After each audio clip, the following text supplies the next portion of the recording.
호세아 10장 11절부터 15절까지 읽겠습니다.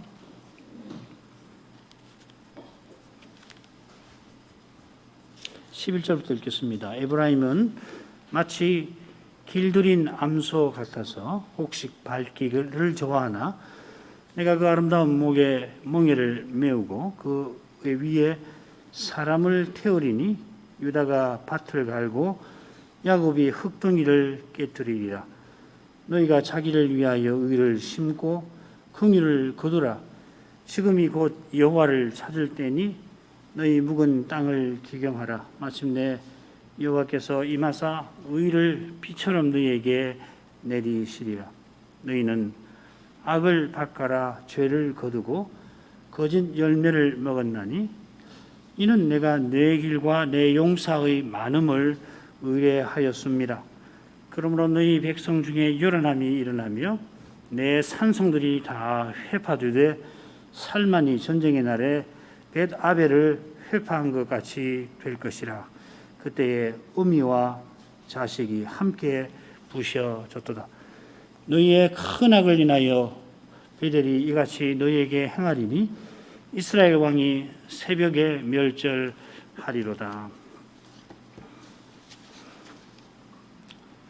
오늘 낭독한 말씀으로 호세아서 본론이 끝나죠. 오늘 본론은 오늘 본문은 둘째 본론의 맺은 말이고 아울러 전체 본론의 맺은 말이 됩니다. 이것은 이스라엘이 악을 밭가라 죄를 거두었다든지 내 산성이 다 회파되리라 이런 표현에서 잘 드러납니다. 이스라엘이 심각한 죄를 범한 탓에 심판받아 멸망할 겁니다. 자, 이 심판과 멸망의 주제가 농사의 이미지를 통하여서 제시되고 있습니다. 이스라엘은 곡식 밟기를 좋아하는 이 길들인 암소입니다. 그들은 또한 심고 거두는 농부입니다. 의를 심고 긍휼을 거둬야 하겠는데 악을 심고 죄를 거둡니다. 거둔 풀이가 보통 악이 아니라 큰 악이라서 백성이 어미와 자식이 한꺼번에 죽는 것 같은 그런 죽음을 맞이하고 왕도 멸절될 것입니다. 이스라엘이 망합니다마는 장차는 푸른 잣나무 같으신 여호와로 말미암아 열매를 맺을 것입니다. 이 복스러운 장래의 약속이 여호와를 찾는 이들을 위한 것입니다. 12절이 특이한 말씀이죠. 이들은 당장의 임박한 심판을 멸망하는 일과 함께 받게 되겠습니다마는 그 두려운 때에 이 약속의 말씀을 선자가 전한 약속의 말씀을 의지하여서 심판의 두려움을 이기게 될 것입니다. 오늘 낭독한 본문을 둘로 나눌 겁니다. 첫째는 농사의 이미지가 사용된 부분입니다. 11절부터 13절 상반절까지고 그 다음에 심판을 경고한 부분 13절 하반절부터 15절까지입니다. 11절부터 13절 상반절까지 에브라임은 마치 길들인 암소 같아서 곡식 밟기를 좋아하나 내가 그 아름다운 목에 멍에를 메우고 그 위에 사람을 태우리니 유다가 밭을 갈고 야곱이 흙덩이를 깨뜨리리라. 너희가 자기를 위하여 의를 심고 긍휼을 거두라. 지금이 곧 여호와를 찾을 때니 너희 묵은 땅을 기경하라. 마침내 여호와께서 임하사 의를 비같이 비처럼 너희에게 내리시리라. 너희는 악을 밭가라 죄를 거두고 거짓 열매를 먹었나니. 이 11절은 이스라엘의 과거와 미래를 대조하고 있습니다. 에브라임은 이렇게 되어 있는데 실은 그런데 에브라임은 이렇게 시작되고 있습니다. 이 그런데 한 것은 10절의 말씀을 받는 거죠. 에브라임이 두 가지 죄에 걸릴 때에 만민이 에브라임을 모여서 칠 거다 했습니다. 두 가지 죄에 매여서 거기서 도무지 벗어나지 못하게 되니까 여호와께서 아시리아들어 이스라엘을 망하게 하실 것이다 하는 말씀입니다. 여기 두 가지 죄에 걸린다 이렇게 표현했는데 11절에 멍에를 메운다 하는 것과 이미지가 비슷합니다. 11절에서는 여호와께서 에브라임에게 멍에를 포로의 멍에를 억지로 지우실 거고 10절에서는 이스라엘이 스스로 주의 멍에를 맸다 한 것입니다. 이스라엘이 배도하여 멸망을 피하지 못할 겁니다. 그런데 전에 에브라임은 전혀 달랐습니다. 에브라임은 전에 길들인 암소 같아서 곡식 밟기를 좋아했다 했습니다. 이 첫째 본론에도 보면은 이 에브라임을 암소에 빗댔는데 완강한 암소라고 그랬죠. 4장 16절 교만해서 우상 섬기는 이스라엘을 완강한 암소라 했습니다. 말하자면은 완강한 암소는 호세아 선지자의 시점에서 이스라엘의 현재를 호세아가 말씀을 전하는 그 때의 이스라엘을 가리킵니다. 선지자가 말씀을 전하는 지금 이스라엘은 제멋대로 행하는 암소인데 전에는 길들인 암소 같았습니다. 여호와께서 길들이셨습니다. 이 길들인다는 말은 가르친다, 흔히는 가르친다는 뜻입니다. 여호와께서 이스라엘에게 율법을 내려주신 것을 가르치는 듯합니다. 시내산에서 율법을 내리시고 율법을 가르쳐서 언약 백성답게 살게 하셨다 이 말이죠. 그러니까 길들인 암소는 여호와와 언약 맺은 이스라엘, 과거의 이스라엘을 가리킵니다. 곡식 밟기를 좋아했다고 했는데 이 곡식 밟기는 뭔가 하면은 이 농부가 추수한 이삭을 바닥에다 딱 펼쳐두면은 암소가 그걸 밟아가지고서 이삭에서 알곡을 탈곡하는 일을 가리킵니다. 이어 나오는 멍에를 메우고 타작하는 것과는 대조를 이루지요. 멍에를 메운다는 것은 이 돌이나 철로 만든 타작기에 짐승을 멍에로 묶어가지고서 억지로 끌게 하고 그 타작기 위에 사람이 올라가서 그 무게로 이 탈곡하는 이삭에서 알곡을 빼내는 방식입니다. 좀 더 효율적으로 탈곡을 하는 건데 암소로서는 훨씬 고달픕니다. 그냥 자유롭게 곡식을 밟는 거하고는 비할 수 없이 고달프지요. 이렇게 효율을 추구하는 사람은 암소의 입에다가 망을 씌워서 알곡을 먹지 못하게 했습니다. 이게 고생하는 짐승에게 고약한 일이라 여호와께서 타작하는 짐승의 입에 망을 씌우지 말라 하셨습니다. 그렇게 잔인하게 효율만 추구해서 짐승의 어려움을 외면하지 말라 하시는 거죠. 그러면은 사람도 따뜻하게 대하며 살게 되겠죠. 짐승도 그렇게 선대하시는 여호와께서 이스라엘을 자기 종 삼으실 때에 실로 선대하셨습니다. 타작의 효율은 떨어지겠지만은 암소가 타작마당을 걸어다니게 하고 그래 알곡이 이걸 마음대로 먹게 하듯이 그렇게 하신 겁니다. 암소가 곡식 밟기를 좋아했다 할 만큼 하나님께서 이스라엘에게 주신 그 사명은 즐거운 것이었습니다. 그 일이 제사장 나라와 거룩한 백성의 사명이죠. 이 사명을 특별히 절기 때에 이룰 수 있도록 하셨는데 제사를 드려서 여호와를 가까이 하고서 화목제를 보통 드리는데 돌려주시는 음식을 식구들이, 친구들이, 또 친지, 또 가난한 사람들 다 함께 즐겁게 나눠 먹게 하신 겁니다. 절기에 이렇게 거룩하고 복되게 지내도록 여호와께서는 평안과 풍요를 주마 약속하셨습니다. 이 약속은 특별히 안식년과 희년에 실로 놀라울 정도로 이루어지게 하셨습니다. 안식년 같으면 1년 내내, 또 희년에는 그 다음 해 내내 2년 동안 전혀 농사를 짓지 않고 1년 내내 절기처럼 제사드리고 또 잔치하며 지내게 하신 겁니다. 세상 제국은 힘약한 나라를 정복을 해서 안정과 풍요를 누려야 하니까 침입을 못하게 하고 또 남의 나라 거 빼앗아다가 풍요를 누리려고 하니까. 그러니까 제국 안에도 약한 사람은 힘센 사람의 종이 되어야 합니다.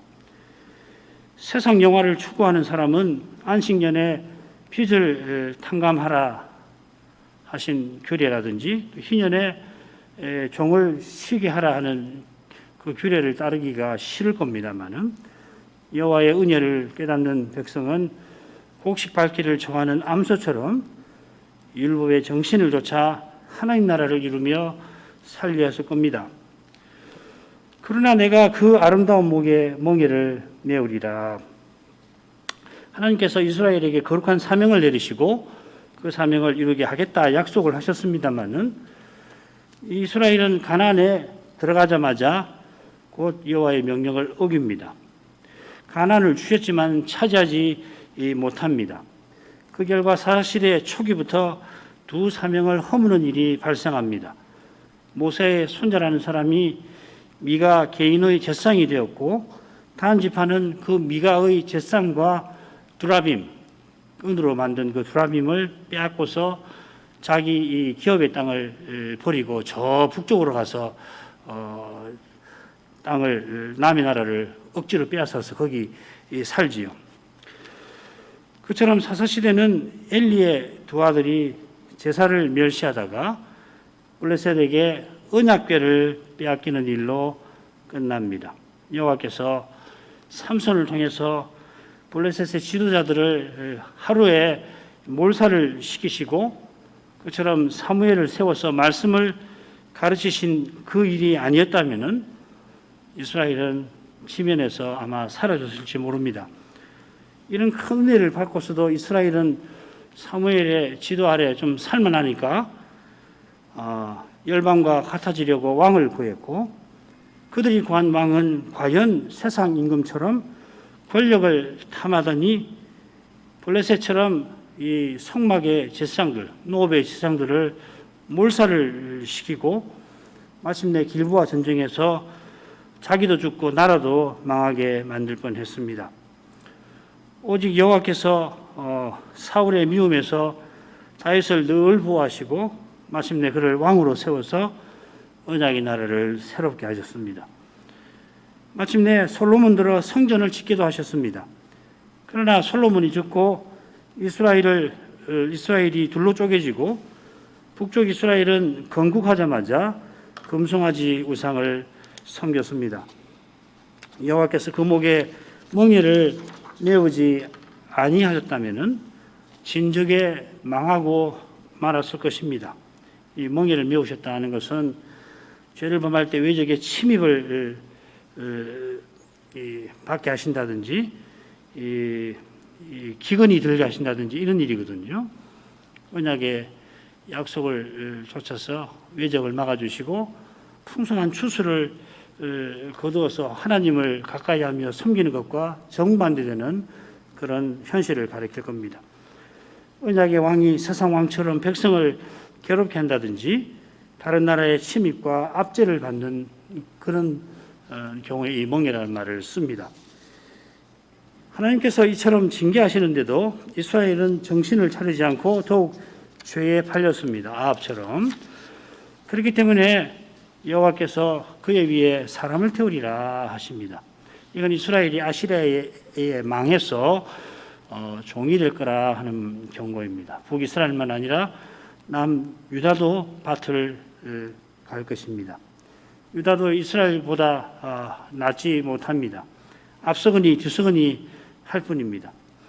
농사철이 돌아와서 밭을 갈 뿐만 아니라 타작마당에서도 망을 쓴 짐승처럼 지치도록 제대로 먹지는 못하고 지치도록 수고할 뿐 제대로 먹을 것을 얻지 못할 것입니다. 11절이 이스라엘의 멸망을 경고하고 13절도 마찬가지인데요. 중간에 얼른 읽으면 좀 어울리지 않는 명령이 나옵니다. 11절만 아니라 호세아서 처음부터 줄곧 이스라엘의 심판을 경고하지요. 이것이 우리가 지금 다루고 있는 둘째 본론의 주제이기도 합니다. 경고하신 대로 여로보암 2세가 죽고 한 세대 만에 한 32년 만에 이스라엘이 아시리아에 망합니다. 이스라엘이 심판을 피할 수 없다는 걸 누구보다 이 호세아 선지자가 잘 아는데 지금 여호와를 찾는 일을 권하고 있습니다. 선지자를 통하여 여호와께서 자기 백성에게 호소하시는 겁니다. 그 이유가 마침내 여호와께서 그들에게 임하실 그 약속에 있습니다. 이 약속은 호세아만 아니라 모든 선지자가 전한 그 교훈입니다. 선지자들만 아니라 모세와 시편에서 전한 그 교훈이죠. 우리 주님께서도 모든 성경이 내게 관하여 증거한다 하신 그것입니다. 오실 메시아를 전하는 이 교훈은 물론 메시아가 오시는 그 시대, 신약 교회를 위한 것입니다마는 선지자의 말씀을 직접 듣던 그 백성과 메시아 오시기 전에 살던 백성들을 위한 것이기도 합니다. 선지자의 말씀이 예언대로 나라가 망하는 것을 경험한 이들을 포함하여서 포로에서 돌아올 이들들어 배도와 시련의 시대를 이기게 하는 것입니다. 자기 시대를 이기고 저 영혼을 향하여 나아가게 합니다. 이것은 재림을 기다리는 우리에게도 다르지 않습니다. 너희가 자기를 위하여 의를 심고 긍휼을 거두라. 의라고 하는 건 이 하나님의 언약을 신실히 지키는 거, 성실하고 비슷한 개념이죠. 긍휼은 이 헤세드라는 말인데 흔히는 인애, 인자로 번역되는 말이죠. 언약의 하나님을 본받아 사랑하는 것을 가리킵니다. 여기 심고 거두는 이미지가 사용된 것은 11절의 내용과 붙어 있을 겁니다. 이스라엘이 곧 망해서 멍에를 메고 땅을 갈게 될 겁니다. 그런 현실에서도 언약을 조차 거룩한 사랑을 드러내며 살라 하시는 겁니다. 연약한 인생은 그런 현실에서 낙담하여 죽지 못해 살지 않을 수 없습니다마는 여호와께서 미리 죄와 죽음의 그 현실을 이길 길을 알려주시는 겁니다. 지금 선제를 통하여 말씀하시는 이것이 바로 그 길이기도 합니다. 심판과 멸망을 피할 수 없는 이스라엘에게 여전히 말씀하시는 이유는 망할 테니 잘 됐다 하시는 게 아니라 실은 심판과 멸망을 피할 길을 보여주시려는 데 있습니다. 그런 사랑이 없으시다면은 선자를 그렇게 계속 보내시지 않았고 원하시는 대로 원하시는 때에 그냥 심판을 내리시고 말았을 겁니다. 비록 이스라엘이 배도하여 망하지만은 하나님께서 엘리야를 향하여 바알에게 무릎 꿇지 아니하는 7천 명을 남겨두리라 하신 것처럼 포로 잡혀간 거기서 돌아오게 하실 것이라서 이처럼 미리 교훈하십니다. 그들이 의를 심고 긍휼을 거두게 하려고 묵은 땅을 기경하라 이어 명령하십니다. 이 명령 다음에 지금이 곧 여호와를 찾을 때니 이렇게 이어지는데 우리말은 순서를 좀 바꿔놨습니다. 묵은 땅을 갈라 하는 것은 회개하라는 뜻입니다. 비록 세상 나라에서 종이 되어 남의 땅을 수고롭게 갈아야 하겠지만은 이스라엘이 그런 처지에 떨어진 그 무거운 죄를 깨닫고 돌이키라 하시는 겁니다. 종살이하며 땅을 가는 것보다 회개가 훨씬 힘들고 고될 텐데 죄가 그만큼 심각하고 무거운 가닥입니다. 주님의 사랑만이 회개하게 하십니다. 그 사랑을 맛보는 이가 힘들고 고된 회개의 길을 걸을 수 있습니다. 달리는 이 길을 걸을 엄두가 나지 않습니다. 포로 잡혀간 사람들 중에 돌아온 이가 심히 적은 이유가 바로 거기 있겠지요. 사람으로서는 불가능합니다. 그냥 거기 눌러 살고 세상 영화에 취해서 살기가 쉽지 이 고향으로 언약의 나라로 돌아오는 것은 하나님 사랑을 깨닫게 하신 데 있습니다. 그러나 성신께서 말씀과 더불어 역사하셔서 회개할 마음과 힘을 주시는 겁니다. 묵은 땅을 기경하라 하신 것은 그럴 마음을 주실 것이라 하는 것을 가리킵니다. 묵은 땅을 기경할 마음이 일어나게 하시는 그때가 바로 여호와를 찾을 때입니다. 지금은 이렇게 되어 있죠. 지금은 여호와를 찾을 때니 이렇게 번역하는 게 아니라 여호와를 찾을 때라 그렇게 지금을 빼는 것이 좋습니다. 하나님께서 돌이키게 하실 때에 하나님을 찾아야 하는 것입니다. 모세가 똑같은 교훈을 모압 평지에서 전합니다. 그는 자기 백성이 어떤 상태에 있는지를 누구보다 잘 알기 때문에 뭐라고 그러냐면은 이 요단강을 너희가 요단을 건너가서 얻는 땅에서 속히 망할 것이라 예언합니다. 지금 가나안에 막 들어가려고 모압 평지에 모여 있지 않아요? 가나안에 들어갈 텐데 들어가서 속히 망할 거다. 망하여서 열국에 흩어질 텐데 네가 거기서 내 하나님 여호와를 구하게 되리라 약속합니다. 이 약속은 하나님께서 사랑으로 이스라엘과 언약 맺으신 사실과 딱 붙어 있습니다. 아무도 스스로 구원을 얻지 못하고 오직 하나님이 구원하신다는 진리와 붙어 있는 겁니다. 하나님께서 돌이켜 여호와를 구하게 하실 텐데 그때 마음을 다하고 성품을 다하여 그를 구하면 만나리라 덧붙입니다. 지금 호세아가 여호와를 찾을 때라 한 것도 포로 잡혀가서 회개할 마음이 일어나게 하실 때에 그때 마음을 다하여서 꼭 돌이키도록 하여라. 하나님을 찾으면 만날 것이다 하는 것입니다. 회개하기도 쉽지 않고 회개하여 여호와를 찾는다 하더라도 눈앞의 현실은 별로 바뀌지 않을 수 있습니다만은 그러나 마침내 여호와께서 임하실 것입니다. 회개한다고 당장에 죄로 말미암은 악한 결과가 싹 사라져버리고 바라고 바라던 복된 현실이 척하고 생기는 거 아닙니다. 이건 예수께서 십자가를 지셨지만 아직 다시 오시지 아니하시는 것과도 붙어 있습니다. 십자가 지신 예수님을 믿는 사람은 구원받았습니다마는 우리의 구원이 재림 때에 가서 완성이 됩니다. 그때 그리스도와 같아지게 하시죠. 주님께서 왜 아직 오지 아니하시는지, 왜 예수 믿고 난 다음에 바로 하늘로 데려가시지 않는지 그 뜻이 실로 거룩해서 다 알지는 못합니다마는 분명한 것은 그날까지 주님께서 우리를 통해서 죄와 싸우십니다. 장차 심판하실 때에 아무도 주님을 이렇게 항의하지 못할 것입니다. 얼마나 죄를 철저하게 다루시는지 심판대 앞에서 아무도 억울합니다. 말 못할 것입니다. 자기 아들을 아끼지 아니하고 내어주실 만큼 그렇게 철저하게 다루십니다. 그리스도께서 십자가에서 우리의 모든 죄책을 제거하셨습니다. 그처럼 부활하신 그리스도께서 우리를 통해서 지금 죄의 권세와 싸우고 계십니다. 물론 이기고 계시죠. 비슷하게 포로살이 하던 중에 회개하게 하시지만은 곧바로 포로에서 돌이키게 하시지 않고 또 포로에서 돌이키게 하시지만은 당장에 메시아를 보내시지 않습니다. 포로에서 돌아왔지만은 메시아 보내시기 전까지 이스라엘은 여전히 사실상 포로 상태에 있게 하십니다.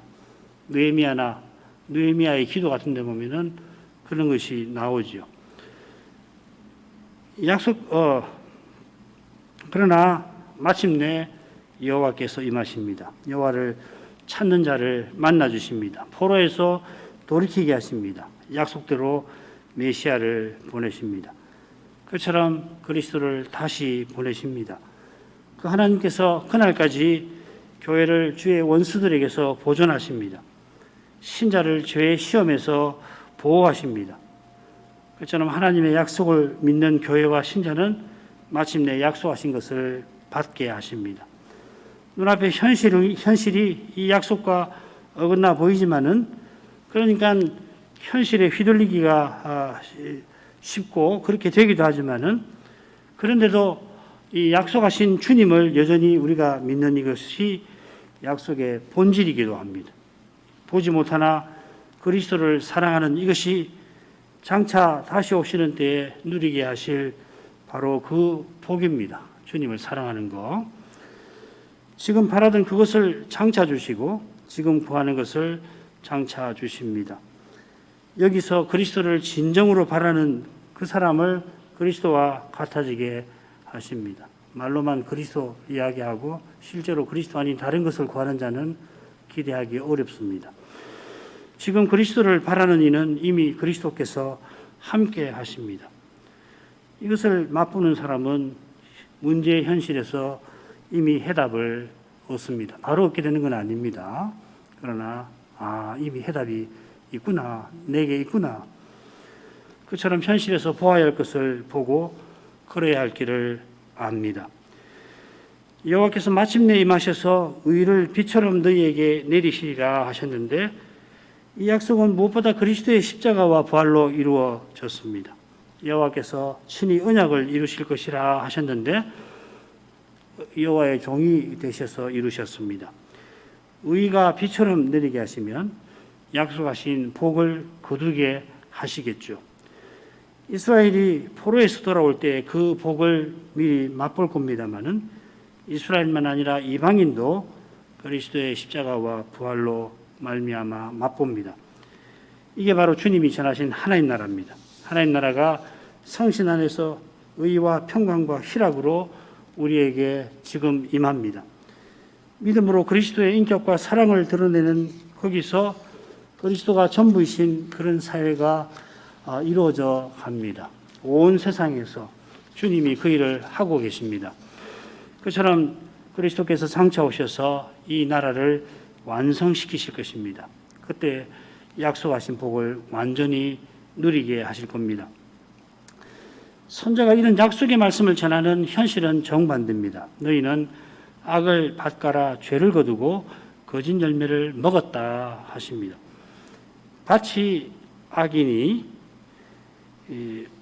거기서 죄를 불의를 거둘 뿐입니다. 여기 이 악이라는 말, 이 악을 밭가랐다 했으니까 밭이 곧 악인데 이 악은 어디 나오느냐면은 시편 84편 10절에 주의 궁정과 대조에서 나옵니다. 악인의 장막이라고 그랬죠. 악의 장막입니다. 거기 이 말이 나옵니다. 아벨라라는 말이. 언약의 나라가 악의 나라가 되었다 이 말이죠. 그처럼 불의는 언약의 나라를 허무는 이들의 행위를 가리킵니다. 이 다윗 언약의 불의의 악한 유라고 번역이 되었을 겁니다. 그러므로 거짓 열매를 먹는다는 것은 여호와를 속이고 아시리아와 언약을 맺어 결국 망하는 상태를 가리킵니다. 이런 현실에서 백성의 죄를 내 죄로 알고 여호와의 자비를 구하는 그런 백성에게 선자는 오실 메시아에 관한 소망을 전하는 겁니다. 나머지 부분 읽겠습니다. 이는 네가 내 길과 내 용사의 많음을 의뢰하였습니다. 그러므로 너희 백성 중에 요란함이 일어나며 내 산성들이 다 회파되되 살만이 전쟁의 날에 벳 아벨을 회파한 것 같이 될 것이라. 그때 어미와 자식이 함께 부셔졌도다. 너희의 큰 악을 인하여 베델이 이같이 너희에게 행하리니 이스라엘 왕이 새벽에 멸절하리로다. 이는 하고서 악을 밭가라 불의를 거두고 거짓의 열매를 먹게 되는 원인이 뭔지를 언급합니다. 이스라엘이 부패해서 심판받는 원인은 내 길과 내 용사의 많음을 의뢰하였음입니다. 이스라엘이 여호와의 길이 아니라 자기 길을 신뢰하였습니다. 그 길은 무엇과 붙었냐면 용사의 많음과 붙어 있습니다. 이스라엘이 신뢰한 길은 용사가 많아야 나라가 강해진다 하는 것이죠. 이 길은 세상 나라들이 걷는 길입니다. 여호와께서 장차 왕을 세울 뜻이 나거든 말을 많이 두지 말아야 한다. 왕은 말을 많이 두는 군사력을 도모하지 말라고 경고하셨습니다.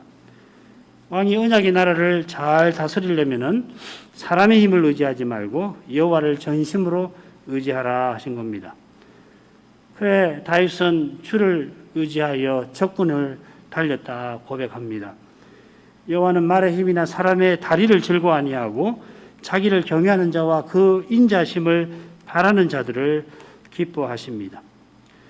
그처럼 이스라엘이 적군을 맞아 치르는 전쟁은 이스라엘의 전쟁이 아니라 여호와의 전쟁입니다. 이런 믿음으로 다윗이 골리앗을 물리쳤고 여호와를 의지하여 주변의 적군을 이겼습니다. 교회가 거룩한 교회로 서나가는 길도 사람의 힘을 의지하지 않고 하나님의 능력이신 그리스도만 의지하는 데서 열리는 겁니다. 사람의 힘을 의지한 이스라엘은 자기보다 강한 나라에 무너질 뿐입니다. 이건 실현적인 거죠. 너희 백성 중에 요란함이 일어나며 했는데 전쟁이 일어난다 하는 말입니다.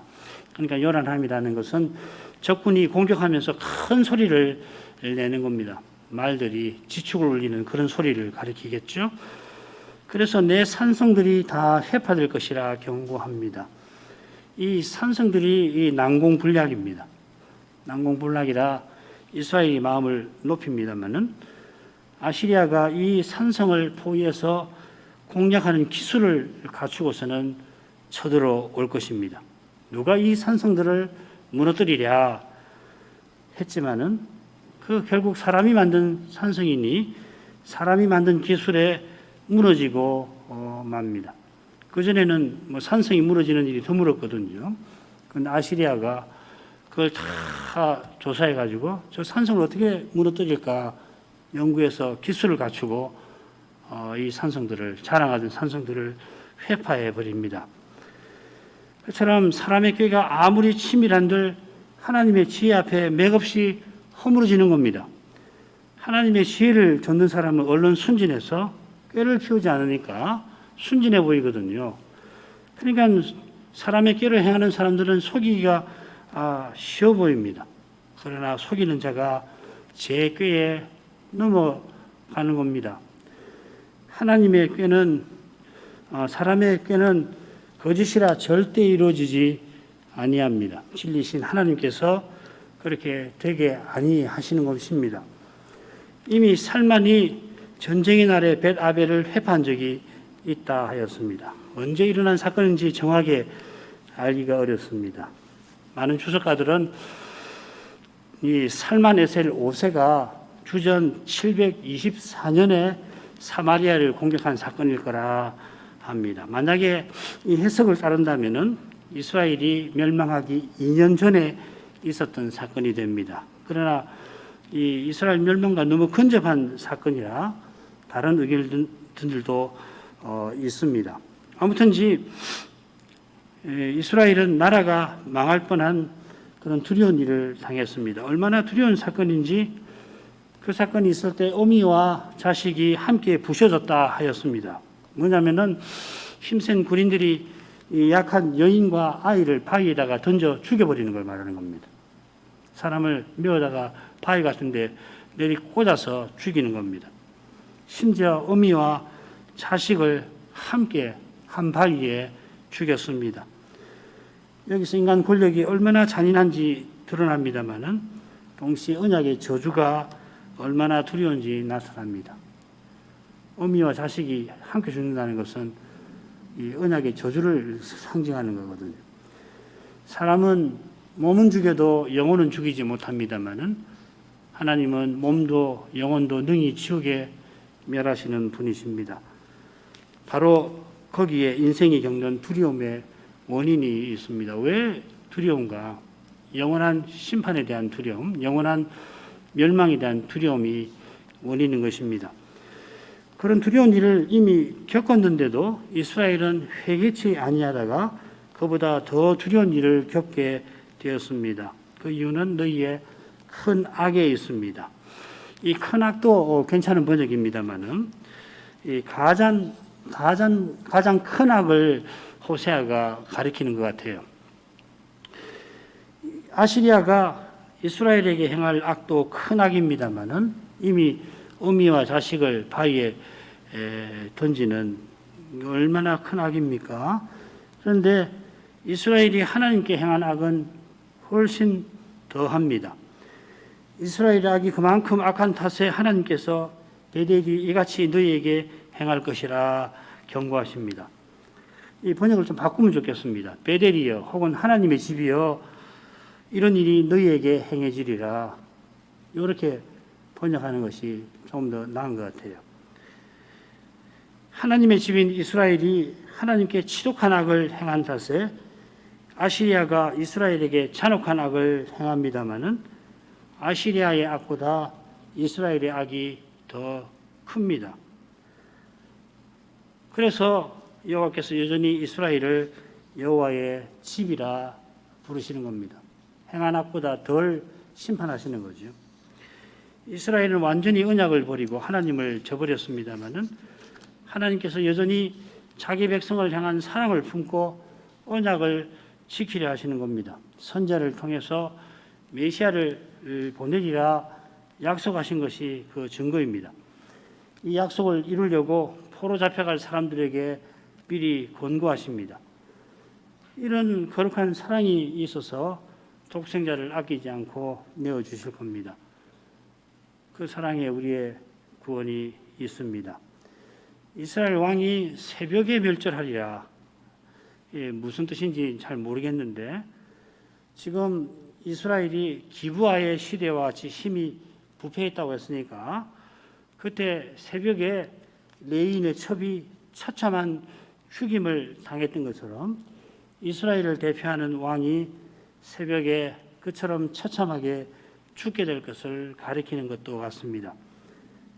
새날이 밝자마자 이스라엘 왕이 죽임을 당하는 것, 이것은 이스라엘에게 닥쳐오는 날들이 아무 희망이 없을 것을 암시하는 것입니다. 하나님은 죄를 이렇게 미워하십니다. 이만큼 하죠. 기도할 제목이었습니다. 호세아는 멸망이 임박한 현실에서 남은 백성들을 위하여 언약을 신실히 지키고 하나님 사랑을 본받고 살라고 권합니다. 눈앞의 현실은 선자의 말씀을 듣던 때보다 더욱 나빠질 겁니다. 말씀과 심히 어긋나 보일 겁니다. 말씀 받들기가 불가능하게 보일 겁니다. 남의 나라에서 종살이하며 밭을 가는 것도 괴롭습니다마는 선자의 말씀을 기억하고 회개하는 일은 더욱 힘들 겁니다. 그런데 선자의 말씀을 기억하는 것도 그 말씀을 받들어 회개하려는 그 마음이 포로된 그들과 그들의 포로살이에서 나오지 않습니다. 하나님이 선자를 통해서 미리 말씀해 주신 것처럼 말씀하신 그분이 전한 말씀을 깨닫게 하시는 겁니다. 천년을 하루같이 참으시며 돌이키게 하십니다. 포로 생활이 너무도 고된 탓에 언약 백성에게 하루하루가 천년같이 지루합니다마는 그런 그들을 하나님은 길이 참으시며 신실히 언약을 이루실 것입니다. 이는 그들이 힘겹게 회개하는 데에서 돌이켜 주를 향하려 하는 데에서 이미 드러나고 있습니다. 마침내 포로에서 돌아오게 하시고 그처럼 마침내 약속대로 메시아를 보내십니다. 여호와께서 여호와의 종이 되셔서 친히 언약을 이루십니다. 친히 이루신 약속을 구원을 은혜로 거저 베푸십니다. 그 은혜로 우리는 다시 오실 그리스도를 기다리고 있습니다. 그리스도를 간절히 기다리는 교회와 신자가 죽음과 죄의 현실에서 시대의 사명과 삶의 소명을 이루는 것입니다. 그리스도를 기다리는 그 심정이 이미 우리 가운데 계시는 그리스도에게서 온 것입니다. 이것을 깨닫는 길이 말씀의 거룩한 빛을 보는 데서만 열립니다. 이 말씀을 골로새서 1장에 나오는 이 말씀을 모르는 이가 없지만은 이 깨닫는 것은 별다른 문제지요. 그 빛 가운데에서만 우리가 갈 길을 보고 그 은혜로 그 길을 마침내 다 걷게 될 겁니다. 우리가 지금 무엇을 구해야 할지 모를 수가 없습니다. 이 시대가 어떤 시대인가를 깨닫게 하시는 만큼 우리가 구해야 할 그것을 늘 그리고 간절히 구할 것이고 이제도 그것을 구하겠습니다. 아울러 신학교와 마지막 조사 시치 2월 24일에 있는데 예수 기도해 주시기를 바랍니다. 호세아 선제를 통해서 곧 아시리아에 망하여 포로 잡혀갈 그 백성들에게 닥칠 두려운 시대를 이길 말씀을 미리 베풀어 주신 것을 이날에 살폈습니다.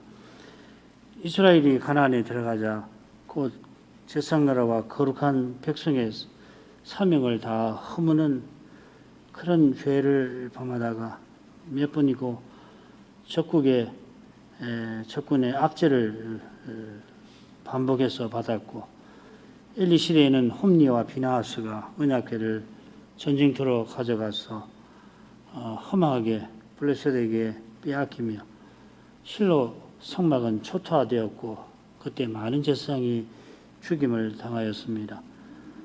여호와께서 딜릴라에게 마음을 빼앗긴 삼손을 그 후에 회개시키시고 그를 통하여 블레셋 지도자들을 일거에 다 죽이시며 아울러 사무엘을 선지자와 사사로 세워서 전국의 말씀을 두루 전하게 하신 덕분에 이스라엘이 그때 완전히 망하지 않게 하셨습니다. 이스라엘이 하나님의 무한 자비하심으로 조금 숨쉴만 하자 열국과 같이 되겠다며 왕을 구하였습니다. 사무엘을 버린 게 아니라 여호와를 버리고 인간 왕을 세워서 세상의 영화를 누리고자 한 것입니다.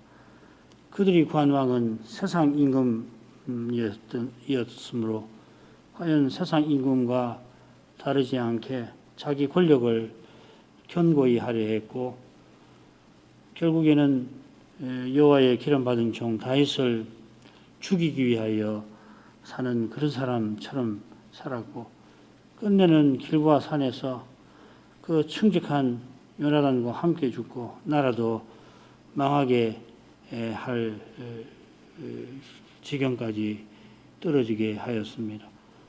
그 길보아 전쟁에 다윗이 블레셋 군대에 속해서 참여할 뻔했지만은 그 위기에서 그를 건져내 주시고 유다 지파의 왕이 되게 하시고 마침내 온 이스라엘의 왕이 되게 하셔서 풍전등화와도 같은 그 언약의 나라를 적국의 위협에서 건지며 또 율법을 조차 나라를 잘 다스리게 하셨습니다. 다윗이 마치 포로 상태에 있던 언약궤를 예루살렘으로 옮기게 해주셨고 성전을 지을 준비도 다 갖추게 하셨습니다.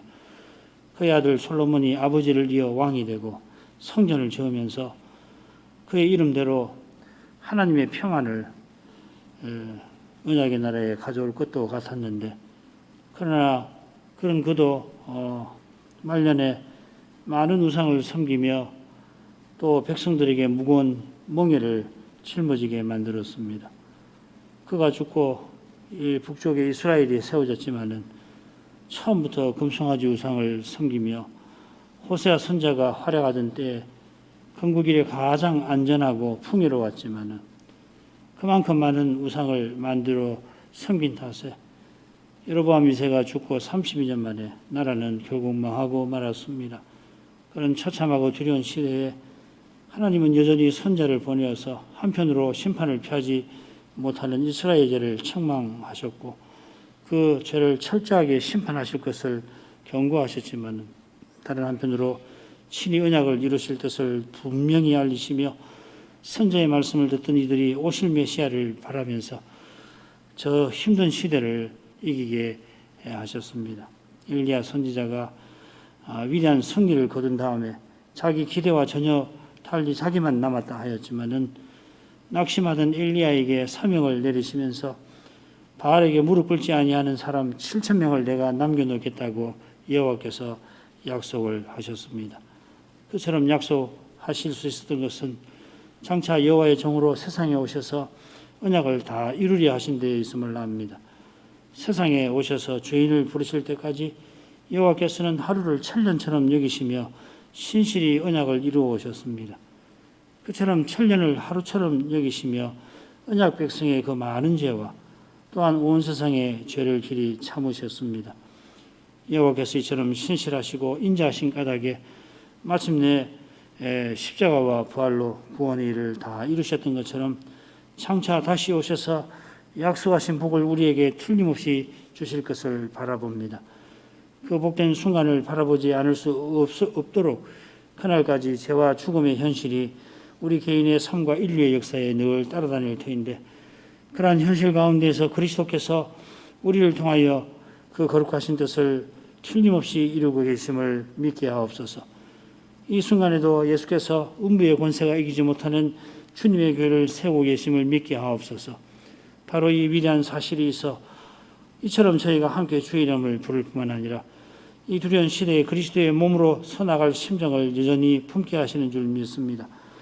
주님의 은혜를 늘 의지하게 하셔서 자기를 부인하고 자기 십자가를 지고서 주님만을 쫓아가게 하옵소서. 이러한 심정과 태도로 주님을 쫓아가는 거기에 이미 당면한 현실들의 참된 해답이 있음을 맛보게 하옵소서. 우리의 열악함을 잘 아시는 그리스도이시니 저에게 있어야 할 것을 아시고 심지어 구하지 아니하여도 주시는 줄 압니다. 저희 가야 할 길을 친히 보이시고 그 길을 친히 인도해 주실 것을 구합니다. 이것이 저에게 무엇보다 절실한 일임을 구합니다. 그만큼 절실한 것이 주님의 사랑이오니 주님의 사랑을 늘 베풀어 주시옵소서. 주님의 백성들, 사랑하시는 주의 백성들을 이제도 하감하여 주시옵소서. 예수님의 이름으로 기도합니다. 아멘.